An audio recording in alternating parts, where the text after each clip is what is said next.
All right, everyone, buckle up, because today we're taking a deep dive into something we all know a little too well: stress. Oh, yeah, stress. We've all been there. We're going to be looking at this awesome review article from the Annual Review of Psychology. Oh, cool. It's called Stress and Health, a review of psychobiological processes. And let me tell you, it is packed with insights about just how much stress impacts our bodies. Mm. By the end of this deep dive, you're going to have a whole new understanding of what's happening under the surface when you hit those deadlines or life just throws you a curveball. It really is amazing how much we've learned about stress in recent years. It's not just in our heads. It Yeah. really sets off this whole cascade of biological responses that can have really long-term effects on our health and well-being. That's what is so fascinating about this article. It takes us beyond that simple fight or flight idea, Right. and it shows us just how complex that stress response really is. Absolutely. It's not just about adrenaline pumping. There's a whole interplay of systems and hormones and even gene expression that are involved. The article talks about two main systems that get activated when we're stressed: Okay. the SAM system and the HPA axis. So what's the difference between those two? Well, think of the SAM system as your body's immediate alarm system. So it's like that jolt of energy that you feel when you face a sudden threat. Oh, okay. That's your adrenaline and your noradrenaline kicking in to get you ready to act. The HPA axis, on the other hand, is more like your body's long-term strategy for dealing with stress. Hmm. And it involves cortisol, which most people have heard of. The stress hormone. Exactly, the stress hormone. And cortisol helps us to mobilize energy and manage those ongoing demands of a stressful situation. So the SAM system is like the sprinter, Yes. and the HPA axis is the marathon runner. See, exactly. They're both important, but they have different roles to play. Absolutely. And this is where the concept of allostatic load comes in. Mm. So our bodies are designed to handle stress. We have to be able to have some stress, but if we're constantly being bombarded by stressors, it's like running that marathon every single day. Eventually it takes a toll. And that's when we start to see the potential for some real health problems. It's like driving your car at high speed all the time. It's going to wear out faster. So what happens when that allostatic load gets too high? The article seems to really focus a lot on cortisol. Yeah. What's the deal with that? Well, cortisol is super important for helping us adapt to stress. But too much of it, especially over a long period of time, can be pretty detrimental. Think of it as like a powerful tool. Okay. Useful in the right amount, but potentially harmful if it's overused or abused. Okay, so chronic stress equals high cortisol. Yeah. And high cortisol can lead to problems. What kind of problems are we talking about here? Well, the list is extensive, unfortunately. Studies have linked chronic stress and high cortisol levels to an increased risk of heart disease, depression, even accelerated aging. Wow. There's also evidence linking it to impaired immune function, Oh, wow. so a higher risk of infections. That's a lot to digest. Yeah. But you mentioned earlier that it's not just about having too much cortisol, right? Sometimes our bodies can actually become less responsive to it. That's right. And that's another piece of the puzzle that researchers are still really trying to understand. Sometimes, in response to chronic stress, our bodies can actually develop what we call a blunted cortisol response, meaning we produce less of it or we become less sensitive to its effects. And that's a bad thing, right? Right? I thought we wanted less cortisol when we're stressed. It's not that simple, unfortunately. Hmm. While high cortisol is linked to certain health problems, a blunted cortisol response has actually been associated with other issues like obesity, anxiety, and even difficulty regulating emotions. It seems like our bodies need to find that sweet spot, that Goldilocks zone, when it comes to cortisol.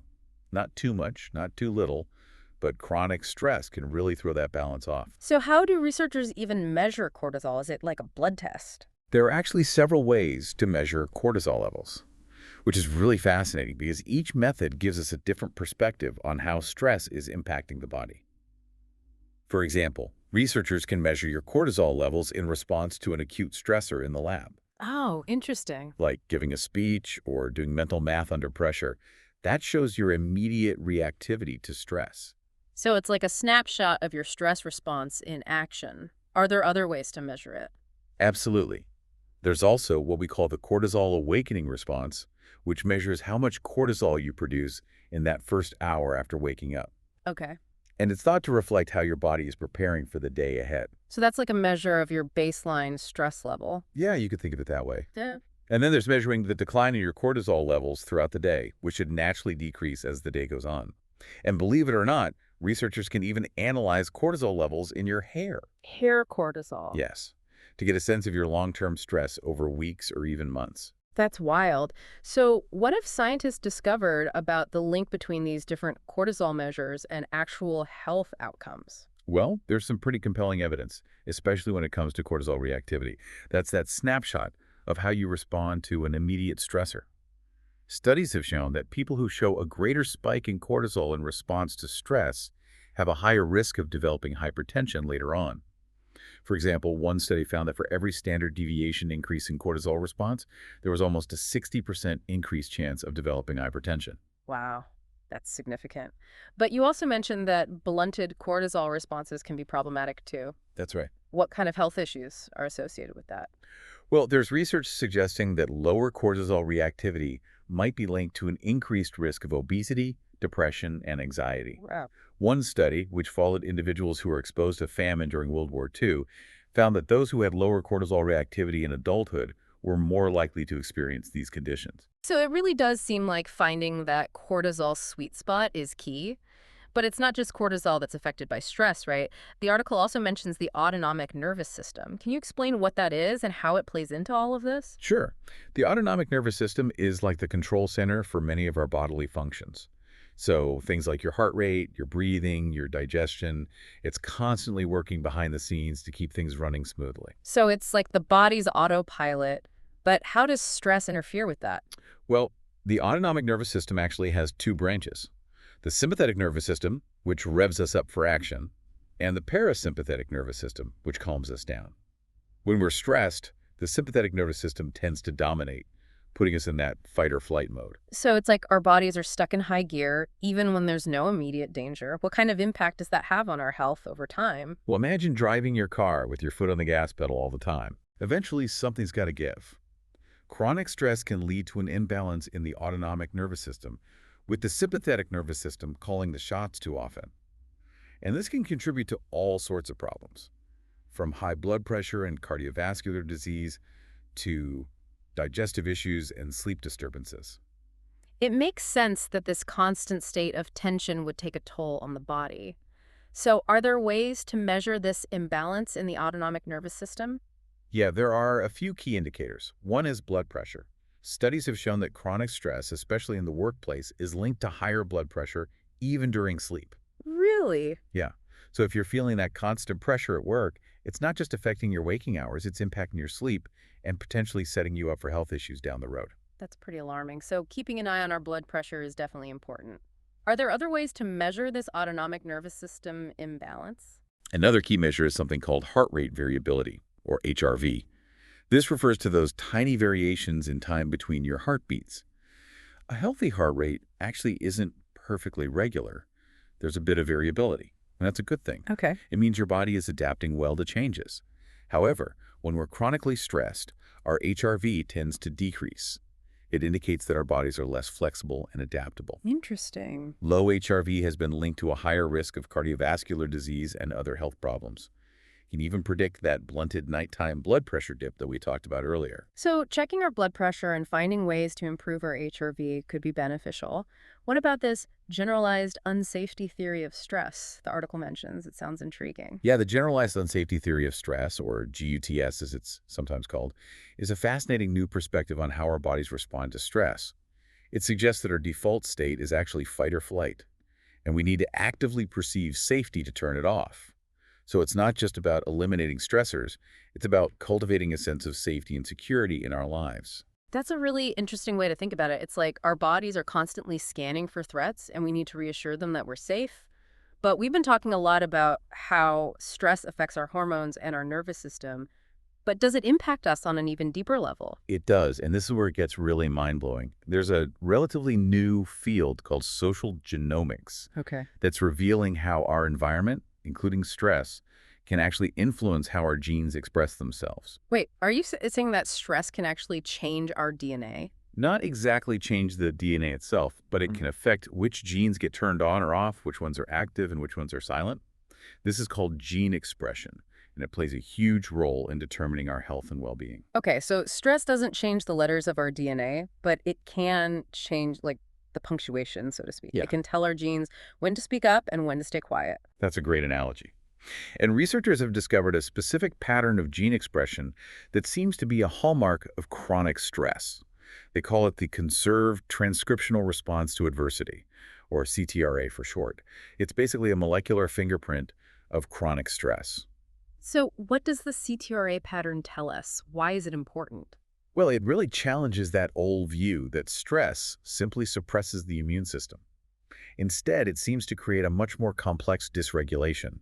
What we see is an increase in the activity of genes involved in inflammation, and a decrease in the activity of genes related to our antiviral defenses. So, it's not just that our immune system is weakened, it's that it's thrown out of balance, making us vulnerable to a wider range of health problems. Exactly. And this is where the rubber really meets the road. All this science about hormones and nervous systems and gene expression, it's not just theoretical. It has real-world implications for our health. So, does all this research actually translate into getting sick more often? I mean, does stress really have that kind of power? It does. There are two types of studies that provide really compelling evidence for this link between stress and illness. Okay. Viral challenge studies and vaccine studies. Okay, let's start with the viral challenge studies. What are those all about? Viral challenge studies, those are interesting. Basically, what researchers do is they intentionally expose people to cold viruses. They do. Yeah, and then they see who gets sick. Oh, wow. And the results pretty consistently show that stress, especially chronic stress, increases your risk of actually getting a cold. Wow, that's crazy. It is, and there's some evidence to suggest that it's not just about getting sick more often, it might also be about how severe your symptoms are. Oh, really? So stress could make your cold even worse. Exactly. Yeah. So you might experience more congestion, more coughing, just feel more miserable overall. Oh, great. Just what I needed to hear. Yeah, I know. Not the most uplifting information. So it sounds like those viral challenge studies are pretty convincing, but what about the vaccine studies? How do those work? So in vaccine studies, researchers are looking at your antibody response Uh-huh. to vaccines as a marker of your immune function. Right. And guess what? Stress has been shown to reduce antibody responses, meaning that the vaccines might be less effective for people who are under a lot of stress. That's really important information for people to know. I mean, we all get vaccinated. Right. So stress can actually make those vaccines less effective. It seems so. And it's just another example of how stress really gets under our skin and affects our health in these really profound ways. The article also talks about how early life adversity can have long-lasting effects on our health. Yes, this is a crucial point, and it's something that's often overlooked. But, stressful experiences in childhood, they can actually cast a very long shadow, influencing our biology and our health throughout our lives. Think Wow. about it. Childhood is a time of incredible growth and development. Our brains and bodies are literally being shaped by our experiences. And those early experiences, especially if they're stressful or traumatic, they can actually leave a lasting imprint on our biology, making us more vulnerable to stress and health problems later in life. It's like those early experiences are like setting the foundation for our health. And if the foundation is shaky, it's going to be harder to build a strong and resilient structure. So what kind of early life adversity are we talking about here? Well, it can be anything that disrupts that sense of safety and security that kids need to thrive. So things like abuse, neglect, witnessing violence, growing up in poverty, experiencing the loss of a parent, even just chronic family conflict, these can all have a significant impact on a child's developing brain and body. And the effects can ripple out across the lifespan, increasing the risk of a wide range of health problems from heart disease and depression to autoimmune disorders and even cancer. That's a lot to unpack. Are there specific ways that these early life experiences actually change our biology? How does it work? One of the key mechanisms is through changes in the stress response system. So remember we talked about the HPA axis and cortisol.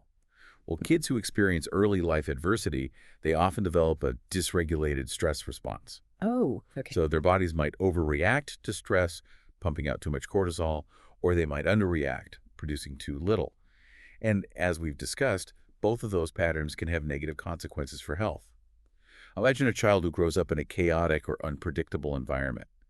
Their stress response system is constantly on high alert, like a smoke detector that's always going off, even when there's no fire. Over time, this chronic activation can wear down the body, leading to what we call allostatic load. Right.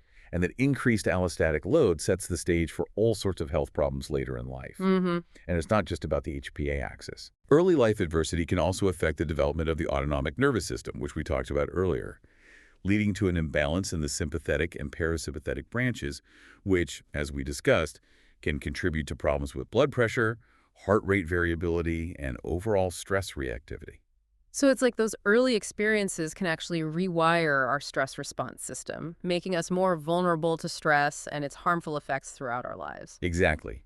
And there's growing evidence that these changes can even be passed down to future generations through epigenetic mechanisms, which means that the experiences of our parents and grandparents can actually influence our own biology and health. That's a mind-blowing concept. But the good news is that even though early life adversity can have these long-lasting effects, it doesn't have to define us. There's a lot we can do to heal from those early experiences and build resilience. And that's what we'll explore in the next part of our deep dive: strategies for managing stress and promoting well-being. That sounds like a good place to pick up.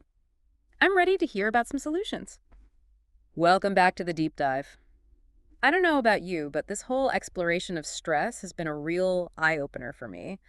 We started out thinking about stress as just this vague, everyday nuisance. Right. But now it's clear that it's a force to be reckoned with. It's true.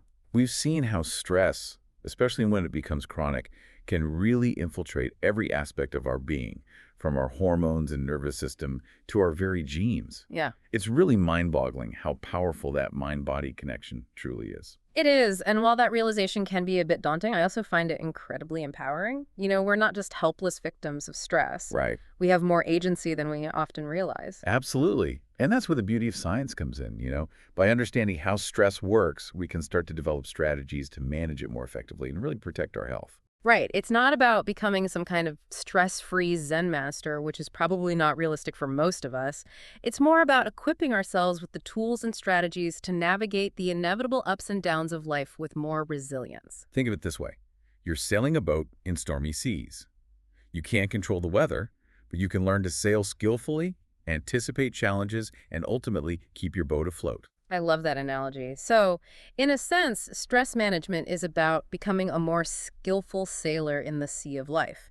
And as we've discussed in the last part of this episode, there are so many strategies that can help us do just that.